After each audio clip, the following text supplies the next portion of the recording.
welcome Dr. Mutalik, and thank you very much, sir, for sparing time today to discuss autoimmune blistering diseases. Thank Sir, you. Thank you.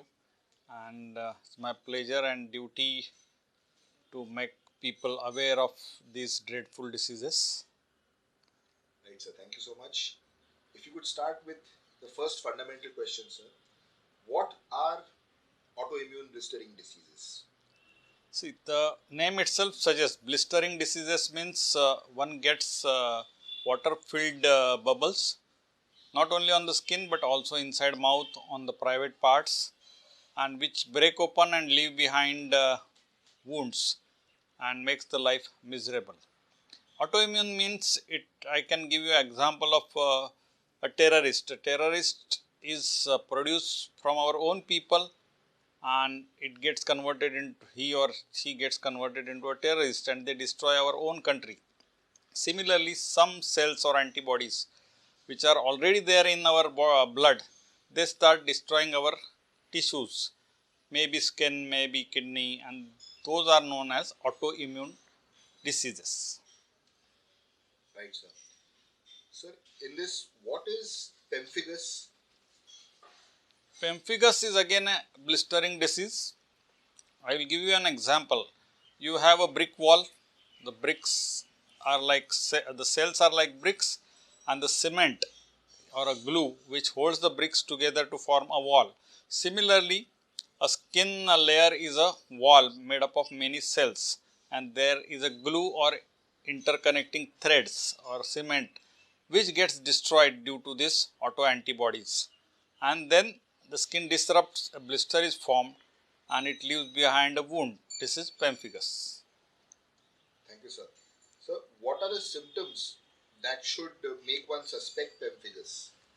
See, flaccid blisters on the body, or some erosions in the mouth, even on the tongue or the underside of lips. The patient cannot talk, the patient cannot eat, or even drinking water becomes painful. Okay, sir. And what is bullous pemphigoid? Bullous pemphigoid is another group of blistering disorders where the antibodies, the autoantibodies attack the lower portion of the skin layers, which gives rise to very tense blisters or bubbles like a balloon. And these are usually affecting elderly people. Majority of the patients of pemphigoid are above 40 years of age, and they usually occur on the body folds, say underarms or groins, and they leave behind scars because it is deep underneath the skin. They can also start in the mouth. Sometimes scarring variety of pemphigoid is there, which can affect the eyes, the private parts, mouth, or even the larynx. So, what are the causes of these diseases? As I told you, it is an autoimmune disease. That why these antibodies are produced which destroy our own tissue is still not known, but the scientists and researchers are working hard to go to the root cause of these kind of diseases, and there is some ray of hope which is giving a clue to newer treatment modalities to treat these dreadful diseases. So, which physicians or which physician to consult for such diseases? If it occurs in the mouth, usually the mentality or the human nature is that they consult a dentist or a ENT surgeon. That is fair enough, but along with the dentist or ENT specialist, one should also consult a dermatologist, because mucous membrane or the mouth and the private parts, inside the private part, what we call as a mucous membrane, is a part and parcel of dermatology, and they have experience of treating such patients. And before the lesions appear on the skin, it is better to arrest them right inside the mouth with the newer modalities of treatment.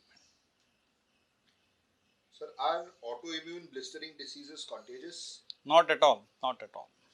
Sir, is hospitalization required? See, it depends on the extent of the disease.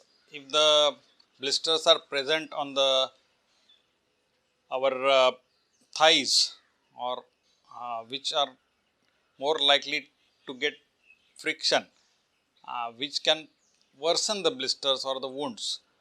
And then the daily dressing with sterile material is required. If the patient cannot eat because of the sores in the mouth, then again for intravenous alimentation, hospitalization required. Not all cases require hospitalization. Right, sir. And typically, sir, how long is the treatment needed? In initial days, when there was no effective treatment available, lifelong treatment was required, and those immunosuppressant medicines like steroids, cyclophosphamide, azathioprine, they were like a double-edged weapon. They had many adverse effects, and not the disease, but the medicine themselves used to make the patient critical. But now, since the last 2 decades, we have got very new molecules which can treat this disease effectively, and we call it as a targeted therapy. Without causing any side effects, they treat the disease, and the quality of patient's life improves like anything. Wonderful. Sir, can autoimmune blistering diseases be life-threatening?